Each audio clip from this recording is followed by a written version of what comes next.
आप सभी का एक बार फिर स्वागत है SPN9 के इस खास कार्यक्रम में और मैं हूं आपके साथ फरहान। इस वक्त विश्व में जो संकट छाया हुआ है कोरोना को लेकर, लोगों की जानें भी जा रही हैं, लोग प्रभावित हैं इससे और काफ़ी लोग ऐसे हैं अभी पीड़ित हैं जो जिनकी जानें नहीं गई हैं अभी, लेकिन वह सही भी नहीं हुए हैं। तो जो विश्व की अर्थव्यवस्था है एक निचले पायदान पर जाती जा रही है। भारत का भी बुरा हाल है। प्रधानमंत्री ने एक पैकेज की घोषणा भी कर दी है, लेकिन यदि हम देखें इस वक्त यदि इस संकट के बीच विश्व यदि एक युद्ध में लिप्त हो जाता है, एक युद्ध का संकट आ जाता है, तो आप यह मानिए कि हालात और कितने बद से बदतर हो जाएंगे। भारत में आपने देखा किस तरह लोग पैदल कूच कर रहे थे, लोगों को बुलाने की सुविधा नहीं है, राज्य सरकारें इसलिए मना कर रही हैं कि उनके पास राजस्व ही नहीं है। तो यह संकट जो उभर कर सामने आया है, यदि इसी संकट के बीच एक युद्ध की स्थिति बन जाती है तो वह संकट कितना घातक हो जाएगा, यह सोचने वाली बात है। इस वायरस के फैलने के बाद चाहे यूरोपीय संघ हो या अमेरिका के मंत्री हों, लगातार चीन को निशाने पर ले रहे थे।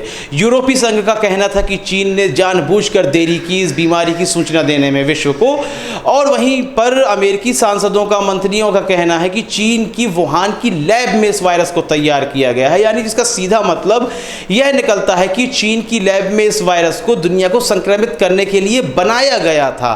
भारत अभी किसी पक्ष में नहीं था और स्थिति काफ़ी अच्छी भी है भारत की कि मरने वालों की संख्या ज़्यादा नहीं हुई है। भले ही अभी टेस्टिंग कम हुई हो, लोगों को निगरानी में कम लिया गया हो, लेकिन मरने वालों की संख्या विश्व के अन्य देशों के हिसाब से काफ़ी कम है, जो हमारे लिए एक अच्छी स्थिति है। लेकिन यहाँ पर एक बड़ी वरिष्ठ नेता हैं नितिन गडकरी, उनका एक ऐसा बयान सामने आ जाता है जो सोचने पर मजबूर कर देता है। नितिन गडकरी ने अमेरिका की बोली बोलते हुए यह कह दिया है कि चीन की वुहान की लैब में ही यह वायरस तैयार किया गया है। यहाँ पर हम सीधा सीधा चीन से एक टकराव कर रहे हैं। अभी हम इन परिस्थितियों में नहीं है कि हम किसी से युद्ध कर सकें या फिर हम किसी से कोल्ड वार में लगातार हम लिप्त रहें। अभी संकट हमारे ऊपर यह है कि हम अपने गरीब और मजदूर तबके की हिफाजत कैसे कर सकें।